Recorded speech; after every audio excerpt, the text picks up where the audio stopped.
Outside Health and Fitness Podcast, Episode 33. Time for Timbersports.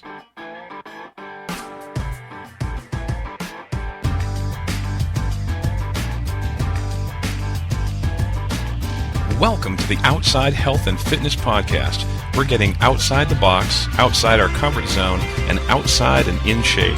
If you're bored with the same old fitness routine at the gym and you're ready to try something new, then this is the show for you. We're exploring new and fun ways to get fit on the trail, on the water, on the slopes, and outside.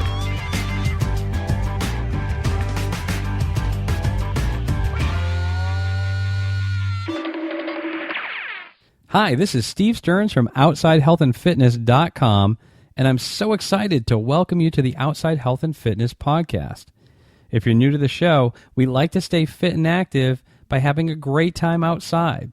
We like to run, ride, walk, hike, bike, swim, golf, and ski, and if it's fun and keeps us healthy, we're totally into it. We've done the gym thing, and it's okay, but it's really hard to get sun or get a breeze that doesn't smell like sweat in there. You know what I mean? Yuck. We'd rather just be outside having an adventure and getting fit. And if you like that, if you like being outside, then you found the right place. In this episode of the Outside Health and Fitness Podcast, we're going to go way outside and look at a whole world of skills and sport that involve lumberjacks and Jills. We're going to hear some listener feedback and learn about a fantastic line of really cool mobile apps that combine music and fitness to keep you motivated to stay active. And I'll throw down a fitness challenge this week to keep you fit, focused, and ready to go. I know you've got something to share, and I want to hear from you. Give me a call at 207-370-9797. Comment in the show notes at outsidehealthandfitness.com/33, or send me a voicemail right from your computer. Just visit outsidehealthandfitness.com/feedback. Way outside.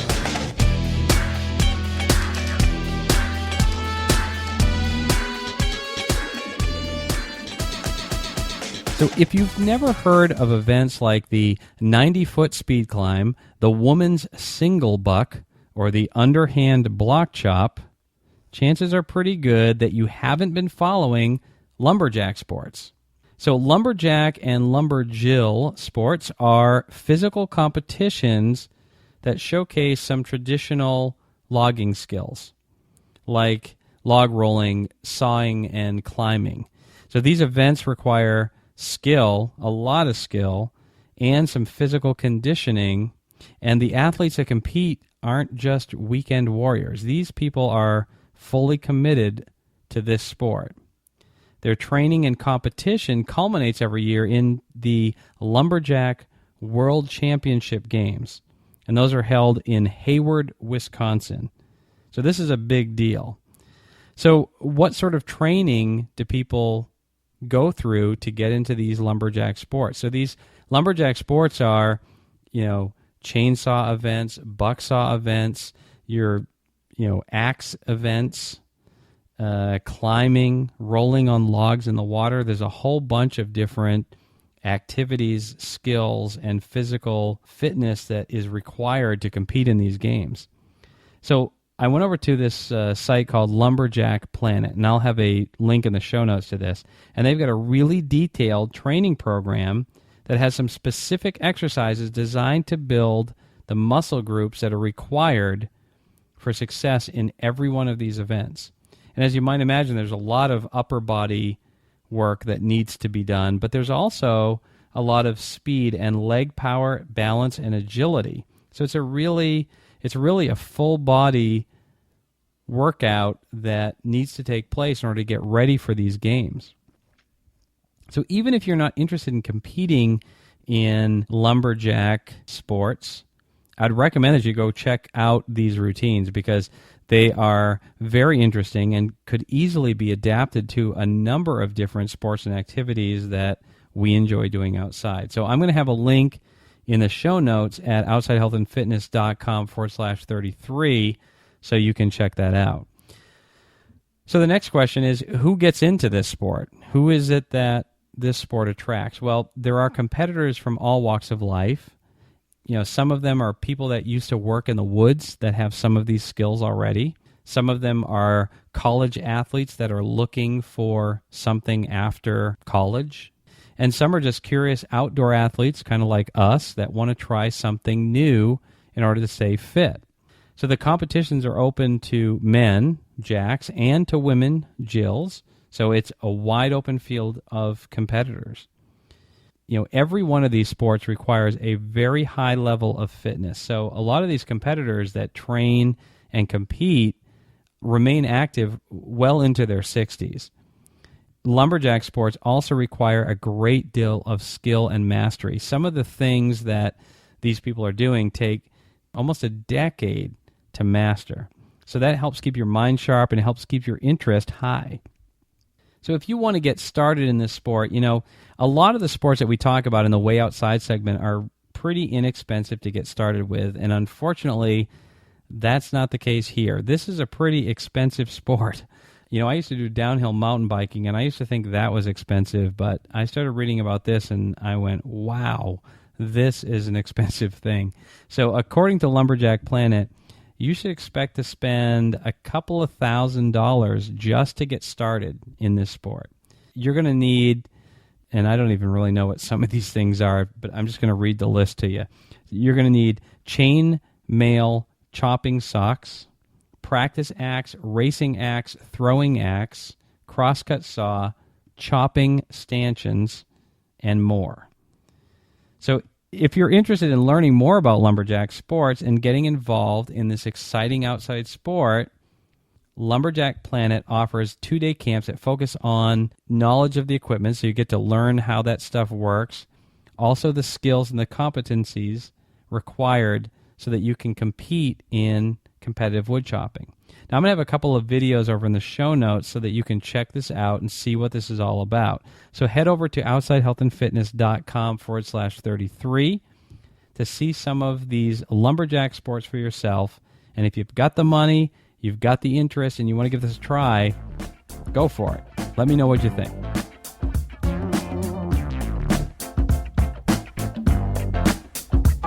So why go through the hassle of checking the site for the latest episode or article when you can let me do the work for you?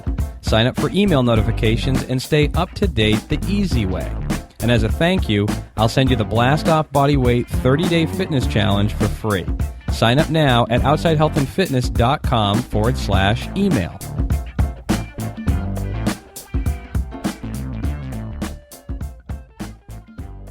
So I wanted to share some listener feedback and thank everybody who called or wrote in this week. Last week I asked you to send in your favorite fitness apps, and I heard about a great line of fitness apps from Deborah. So here's what she had to say. I just wanted to say for apps, I really recommend all the Lolo apps, but especially the ones with Jeff Galloway for the run-walk method. I think the run-walk method is a great way to stay injury-free and also a great way to get people running who might not otherwise feel comfortable approaching running. So that's my suggestion, and I really love your podcast because I'm really with you. I like it outside. Thanks. Bye. This is Deborah. Well, Deborah, thanks so much for the feedback and for sharing your favorite apps. I'd never heard of Lolo before, but I went over there to check out what they had, and I was really impressed with the complete line of mobile apps that they have. And it looks like their special thing is that they like to combine fitness and music. So they've got this whole line of apps that range from fat burners to running apps with Jeff Galloway, like Deborah said. They also have high-intensity training and some CrossFit apps as well. So here's a quick rundown on all the different things that they have over there. So let's see. They've got a series called Beat Burn. So in the Beat Burn series, they have an elliptical trainer, an indoor cycling app, and a treadmill outdoor trainer, which has the walk, jog, run to your own beat. And I don't think that's exactly what Deborah was talking about, because later on here I see the Galloway series that has the run, walk, run that she talked about. So then there's an easy series. So this one gives you easy abs, and it says slim and flatten your midsection in just 3 minutes a day. They have easy legs, killer butt, and easy arms. Then the Galloway series, again, this is what Deborah had mentioned. They have an easy 10K with Jeff Galloway, the run, walk, run method. Then they have an easy 5K, and it says train for your first 5K or improve your 5K time with Jeff Galloway as your coach. There's a half marathon with Jeff Galloway and a marathon with Jeff Galloway. So they have 4 different apps. Then there's a partner series, and I actually have heard of Tempo Magic Pro before, and that's one of their partners. So this one, you put your own music in, and you can change the pace of your music to match the cadence of your running, which is pretty cool. They have a boot camp challenge, and this one gets you in shape in just 18 days with veteran Army trainer Lori Patterson. And then they have yoga with Janet Stone, and she takes you through some yoga series and some meditations. They have a special series which has a 7-minute HIIT workout, so you have high-intensity training, and then they have performance stretching as well, and then an XFit series where you have a CrossFit push-up app. So a whole bunch of different apps that look very cool, all fitness, all applications that combine fitness and music in one easy-to-use app. So, Deborah, thanks again for letting me know about Lolo Fit, and I'm going to have a link in the show notes so that if anyone wants to go check out these apps, you can do that easy enough. Just go over to outsidehealthandfitness.com/33. Now, in last week's show, which you can find over at outsidehealthandfitness.com/30, I shared 20 tips for better hiking trips, and we talked about how getting out in the sunshine can translate into weight loss.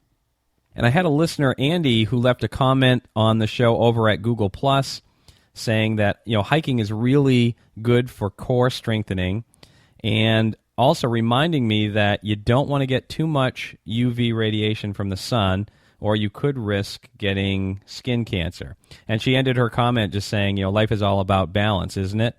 And I couldn't agree more, Andy. Thanks for the great reminder.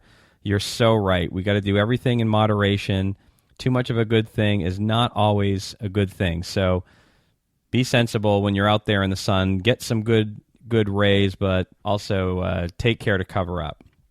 Cheryl also commented on the hiking segment in last week's show and told me about a couple of weather apps that she likes to check before hiking.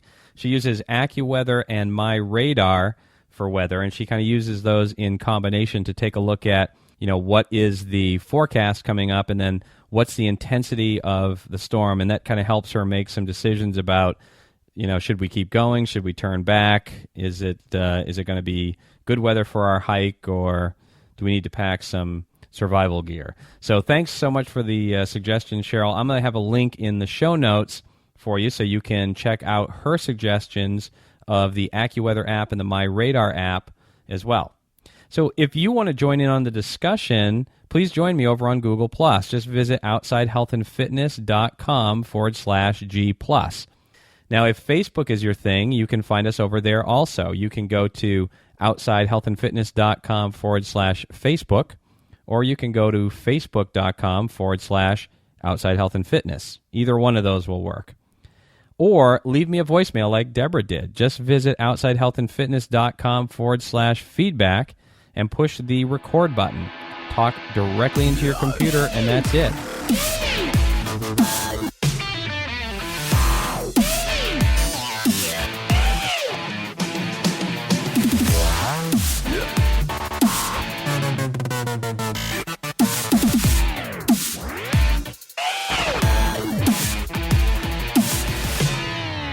So this week's fitness challenge is to perform the sun salutation yoga sequence every day for the next 7 days.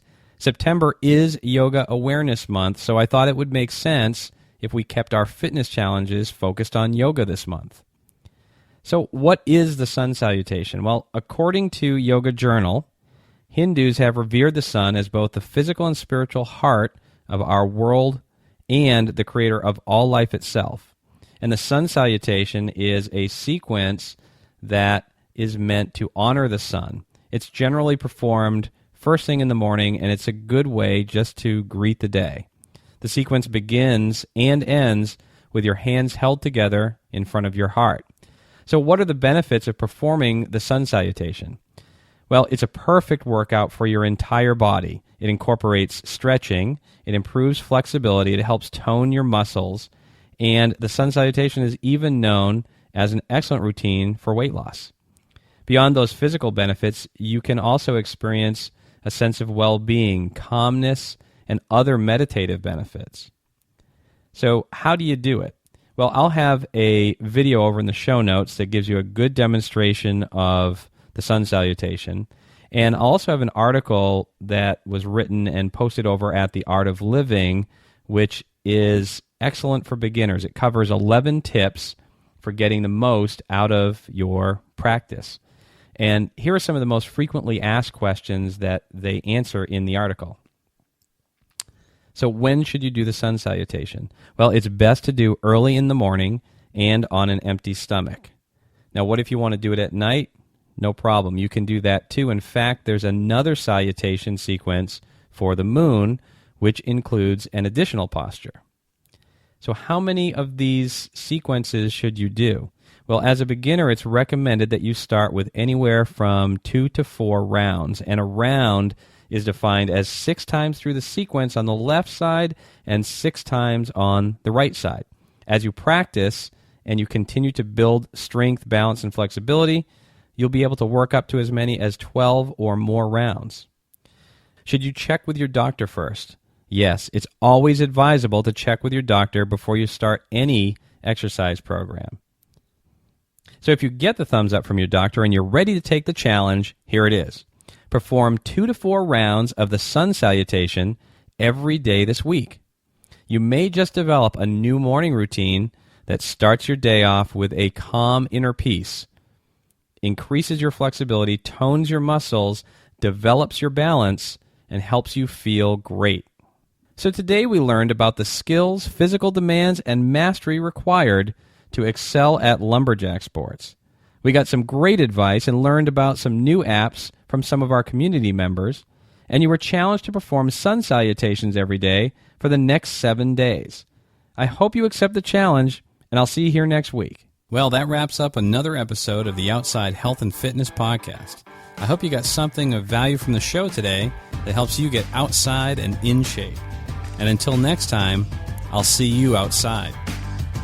If you have a question or you'd like to contribute to the show, there are 3 easy ways to contact me. If you prefer the phone, call the Outside Health and Fitness Hotline at 207-370-9797. If you prefer email, write to steve@outsidehealthandfitness.com or go to outsidehealthandfitness.com/feedback to leave a voicemail right from your computer.